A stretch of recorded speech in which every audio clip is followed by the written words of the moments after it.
Hey, kia ora, Helen Brahms here, coming to you live from Escondido, California. I hope you're all having a super fantastic, sparkling day.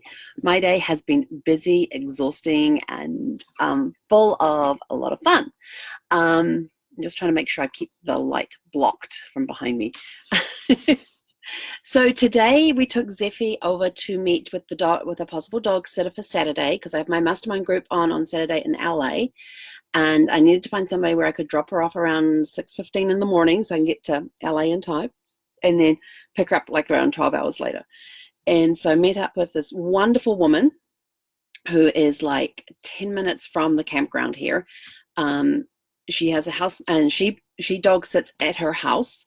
Then she has a housemate who dog sits at people's houses. So they've got a great little business going there. And the other lady also does this beautiful singing in hospices and places where patients have Alzheimer's, and rest homes and senior living facilities, all this sort of stuff. So got a little taste of her voice today because the one that we went to see suddenly realized that her dog's birthday had been yesterday. So we sat there and sang Casey happy birthday. So we got there and she came out and met me outside. So she got to meet Zephy before we took her into the house. And she had two of the dogs outside in the backyard, and her housemate was holding the smallest dog. And this was just a little mini poodle, toy poodle thing that was about this big, just a little ball of fluff. It was really cute. It was called Kelly. And so she was holding her that, and so walked inside, and Zephy's sort of like sniffing around, and we had Zephy on the leash, and probably had Zephy on the leash for about 5 to 10 minutes before Joan said, oh, let Zephy off the leash and we'll see what she does. So we let Zephy off the leash, and she started wandering around and sniffing around and all that, and went over to the housemate who was holding this little dog, and Zephy like sniffed her around and all that sort of stuff. And then after a few minutes, they brought in the smaller of the two dogs, because they had a standard poodle. Then they had this little, the standard poodle was Casey. They had the little fluff ball that was Kelly. And then they had a bigger fluff ball, who I think also had poodle in her too, but she was really sweet. And her name was, somebody's whining. Her name was, was that Cleo? Yeah, I think that was Cleo. It was Cleo, and so they bought Cleo, and Cleo's between Kelly's in size and Zephy in size. And her and Zephy hit it off immediately, and they're like running. They start running around the house. They start playing together. They start chasing each other, and then after about 10 minutes of that, they then open the door and let Casey come in, but they brought her in on a leash because she's such a big dog. And so Zephy was busy racing around the house, and all four dogs are down on the floor. Casey's on her leash. Everybody else is running around. They left the door open so that they could go running outside. And Zephy saw the outside and just went, whoosh. She was gone. She was zipping all around. And I looked out there and they go, oh man, she does move fast. So I look out and I go, yeah, that's not her fastest. And with that, she turns and she comes woof, right through the house to the front gate, and you hear her skidding to a stop, and then she turns around and she zips back out again. I said, that's the top speed that I have seen her at. Hey, shh. Yes, you were a good girl today. So she got herself out of the doghouse by being very good, having a ton of fun. And so we were there for an hour, and about 45 minutes of that was her spent playing with these other dogs in the house, outside the house, in the backyard. She just had an absolute blast. I love these two women. They were amazing. Both have trained dogs in the past, and one of them has trained dogs in the past. The other one used to be a motorcycle cop in San Francisco, which was kind of interesting. Very interesting woman, very, very interesting woman. And so then they had me go outside for a few minutes to see what Zephy would do because of her separation anxiety. So I got up to walk out, and Zephy starts following me, and I'm like, this is going to be interesting. So I turned around and I said, I'll be back. And I closed the gate and walked out the front door without looking back. Not a whine, not a single sound. She just turned around and went back to play with the other dogs, and she had the distraction. So it was awesome to see that. And so I was outside for about 5 minutes. Then Joan came out and got me, and she said, you didn't whine once. And so we went back in, and the dogs are just all playing all over the place, having a blast. So I felt very comfortable. Zephy was sort of like, yep, I'm at home here. This is great. We'll follow everybody around. So it was really, really good to know that she had passed her interview, got on well with the people, well with the dogs, and now she's whining. Hey, sweetie girl. It's because I'm talking to you guys and not talking to her. She's had an afternoon. I mean, when we got home, I thought she would be exhausted, but nope. She's straight into the toy box. She's throwing her toys all over the place and running all around like crazy, like she hadn't been playing with these other 3 dogs for like an hour. She slept in the car on the way home, on the way back, 10-minute ride back, she just slept. So it was a very, very good day. So I'm dropping her off around 6:15 on Saturday morning, and I said based on LA traffic, it'll probably be around 6:30 by the time I get back here, at the latest 7. So they're sort of like, we're good. And they also found out too that, hey, excuse me, we're talking here. Thank you. You've got food? You got food? Yeah, you got water? We'll go for a walk when we're done, okay? All right. Sorry.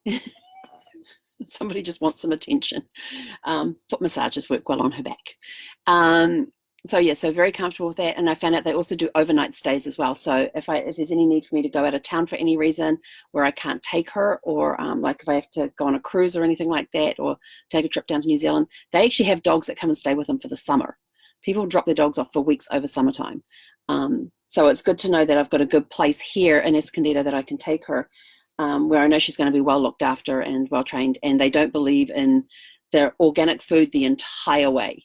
All organic food. They don't believe in grain-free as well. So I'm kind of really happy about that, because Zephy has an issue with grains. But yeah, she had fun, and now my foot is getting bitten. Hey, do not eat my socks. So she wants to play again. But yeah, so it was a really good day. So really comfortable about Saturday. So the other topic I wanted to talk tonight is, what is your favorite musical in the movies? I'm not talking about on stage. Talking about the ones that are movies, because I'm thinking of doing a musical film fest. Now, I did the James Bond one in November, and I did kind of a holiday one in December. So I'm thinking of doing a musical film fest. So what is your favorite musical that is on film? And I wrote down some of mine. So you ready for my list? This is just some of them, because off the top of my head. Wait. We got Sound of Music. In fact, I almost went to, and I love looking, and one thing I love about musicals when they do them on film is you can look at the locations. And I almost got to go to Salzburg when we were on our river cruise in 2011. They had a day trip that left at one port, took you down to Salzburg. They did the whole Sound of Music tour down there, and then brought you back to the ship brought you back to the riverboat. Hoi, come here. Brought you back to to the ship at a different port, because the ship moved during the day while you're in Salzburg. And I didn't get to go on that because I got a 24-hour stomach flu. So I missed that part. So I'd have to go back so I can go to Salzburg to do Sound of Music. So it wasn't on stage. Yeah, it can be on the stage, but I want the movie version of the stage musical. So like Sound of Music used to be on stage. There's a stage version of it, and there's the movie version of it. So if I'm doing a movie fest, I've got to be able to see it on the movies and on a film, or see it DVD or streaming or whatever. That's why I want your favorite movie one. Especially if it's been converted to, so I want the movies. So Sound of Music, Hello Dolly, love that movie. With Barbara Streisand and Michael Crawford and Louis Armstrong and Walter Matthau. It's one of my favorites. It cracks me up every time I see it. Love the dancing in that as well. And then State Fair, Chitty Chitty Bang Bang. Gotta love you some Chitty Chitty Bang Bang. Chitty Chitty Bang Bang. I know that I found out years later because I lost count of the number of times I've watched that movie. I know years later I learned that the Chitty Chitty Bang Bang Castle is the same one that Disneyland used to base Cinderella's castle off. And I know that you can go see it in Germany, and I know roughly where it is. I can never remember the name of it because it's some great big long name like this. But I love the movie, and I've always wanted to go see Chitty Chitty Bang Bang Castle. So when I go back to visit Salzburg, I'm going to go over to Germany as well and see the Chitty Chitty Bang Bang Castle. But I just love that music. Love the music in it. I love the storyline. I just love the movie. Grease is another favorite of mine, with John Travolta and Olivia Newton-John. Thought that was a brilliant movie. Loved that. That movie had been out for years before I'd seen it, but I had read the book, and basically what I pictured, and the book had extra stuff in that the movie didn't have, but based on my imagination, when I actually saw the movie, none of it was a surprise. So it was kind of cool seeing it that. So that was kind of cool. Labyrinth with David Bowie. Love that movie. It's a very interesting movie, that one. Beauty and the Beast. Now people will go, is that the live action one, or is that the cartoon version? I kind of like both. So I don't mind which one I watch. I like both. Salt and Silver Lake. Oh, I'll have to go check the one out. Thanks, Casey. So, kia ora, Casey. He's got here, I Love Me Some Grease, shot at the high school in Silver Lake. I did not know that, so I'll have to go visit that location. I love me some Monty Python. That's part of my weird sense of humor coming through. And so Monty Python's Meaning of Life has some great songs in it. That movie just cracks me up. The Blues Brothers. How can you not forget a classic like The Blues Brothers, with that big car chase and, you know, we're on a mission from God. And that ever-ending song of Rawhide. I don't know how many times they play that in that movie. Seven Brides for Seven Brothers. Love, love, love that movie. I like all the dancing in that one as well. Hey, come here. Oklahoma, another classic that I like. Willy Wonka and the Chocolate Factory. Gene, you know, hey, wait. Gene Wilder in that one. He's awesome. The King and I, another classic. Beautiful dancing scenes in that. Oh my gosh, would love to go to that area. Saigon. Trying to think what it's called now. Total brain fart on that one. But I'd love to go there and see the country where it was kind of based.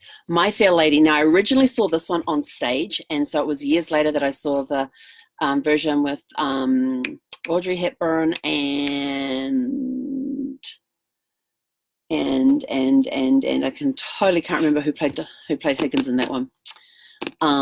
It'll come to me later. Another favorite of mine is Singing in the Rain. Great songs in that one. Great storyline. Great songs in that one. South Pacific, Gene, I have never seen South Pacific. I have never seen South Pacific. I have heard that song, I'm going to wash that man right out of my hair. That's the only thing out of South Pacific I know. I have not seen that, so that's going to go on the list to watch, I think. Singing in the Rain, love that song. I used to wake my three stepsons will tell you that on the weekends when they were staying with us, I would walk in the door going, good morning, good morning. It's time to rise and shine. Good morning to you. Mary Poppins, another favorite one of mine, and Wizard of Oz. So I've seen the Wizard of Oz on stage, and I have also seen it on movie. And which one did I see first? That one I saw on stage first and then saw the movie of that one. So that's my list that I could think of off the top of my head. Would love to know what your favorite musical movies are. I thought, Chicago's on there too. I'm going to put Chicago down because I know I have that disc as well. Chicago. And I've learned lots of different musical numbers over the years where you hear the songs from the different musicals and things, and that come from. Oh, come here. She's really upset today. I don't know why. She's had such a great day today. We're going to go for a walk when this is done. Come here. Come here. So there's a lot of musicals I saw on stage when I was younger. Showboat was one. I have not seen the movie of that one. I don't even know if there is a movie of that. When I was living in one of the small towns we were living in, my grandparents were members of the Operatic Society, and so they would get advance tickets to different musicals and things, and they would take my aunt and I to see the musicals together, and we'd make a night of it. You know, we'd get all dressed up, put makeup on, all that sort of stuff, and go watch the musicals. And we saw My Fair Lady, we saw Showboat, Joseph and the Amazing Technicolor Dreamcoat, Half a Sixpence. We saw the pantomime of Dick Whittington and his cat. Richard Harris, thank you, Jean. Thank you. That was the other one. Richard Harris with Audrey Hepburn in My Fair Lady. That was the movie version. So I got to see a lot of musicals on stage. I love, love, love the theater. So to be able to see these musicals I'd seen on stage, and then to see them on movies later on. Phantom of the Opera is another one I saw on stage. I don't think I've ever seen the movie version of it though. But the Phantom of the Opera, now let's see, Joseph Amazing Technicolor Dreamcoat, Half a Sixpence, which was the first one I saw, then Joseph, then Phantom of the Opera. The guy that played the lead role in that has always been, he was born in England, educated in Canada, and raised in New Zealand. He's a very international star. So so the guy that I had seen playing Kip in Half a Sixpence, and then Joseph and the Amazing Technicolor Dreamcoat in New Zealand at the Palmerston North Opera House was a guy called Rob Guest. He later went on to become the leading character in Les Mis in Sydney, and they actually brought that to New Zealand. I didn't get to see him on stage in New Zealand, but he's a fabulous, fabulous actor. He was awesome on the stage with musicals and everything else. Then he became the longest running Phantom in the history. In fact, he did it in Sydney, and I actually got to see him on stage in Sydney, which was awesome. I don't even have a treat nearby to try and distract you with that. How bad of me, I don't have my treats handy. And then later on he became the Wiz in, is it Oz? I think it was Oz, and he became the Wiz in that. And he actually passed away while he was playing that character, which is unfortunate because he was only 54. He was a brilliant, brilliant Australian. And Andrew Lloyd Webber wanted to take him from Australia to England for him to play Phantom there on West End, and he said no.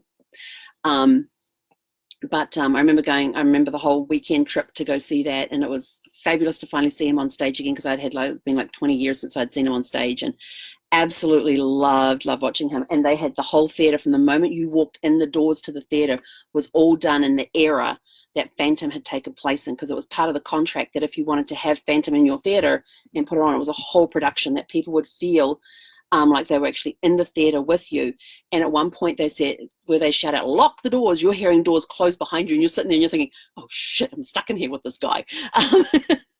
It made you feel like you were actually in the theatre watching the production on stage that they were putting on to their audience there.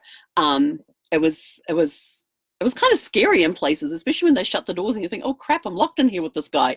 And then seeing the chandelier come down and everything else, it was phenomenal. And I saw it again years later, this time with Brad, at the Kennedy Center, and it just did not have the same effect because it was the Kennedy Center and they didn't change anything. You know, everything's on stage and all done up, but the theatre still looked like the Kennedy Center Theatre. Whereas when you were in Australia at the theatre in Sydney, everything was changed to give it that feel of being in there. Of course, she goes and finds a squeaky toy now. Gave you the ambience of being in the actual, like you were part of the production. You weren't just somebody watching it. You actually felt like you were part of it, part of the storyline and everything. So, yeah, that was kind of cool. But yeah, so that's my list of some of my favorite musicals the ones I could remember. So I'd like to know what your favorite musicals are, because I need to fill up 30 days. I need to fill up 30 days. So I'm probably going to, so she's gone from whining to squeaking her toy. I tell you, this dog is just hilarious. So 30 days. So I'm not going to be doing it in February. I'm probably going to start it around March, maybe April. So I want 30 musicals to do in 30 days. So please send me your favorite movie musicals so I can add them to my list. And we'll give you reviews on those when I get around to doing those. Zephy's creating her own musical. Yes, she is. Between the whining and the squeak, well, she just dropped the squeaky toy down the stairs, so now she's going to whine because it's dropped down into the stairwell and she can't get at it. And now she's going to start pacing until she catches my thing. So yeah, so let me know what your favorite movie musicals are. I'm going to be watching them and looking at behind the scenes on them and where they were filmed and talking about the places that some of these movies were filmed, especially the live ones, the live people ones, not the animal ones, not the animal ones, jeepers, not the animated ones. It's been a long day. I mean, we're only there for an hour, but that was exhausting. Yeah, so let me know what your favorite musicals are, because when we do the musical fest, we're going to be talking about the locations that they were filmed in, talking about some of the history behind the musicals, as well as some of the secrets in the making of them and that sort of thing as well, because you know how much I love to dive into the backgrounds of movies. And have a super fantastic sparkling evening, and we will catch you guys tomorrow, because I am now going to have to go take a certain noisy dog who's having her own musical for a walk. Okay, catch you guys later. Hei konera. All right, we can go for a walk now.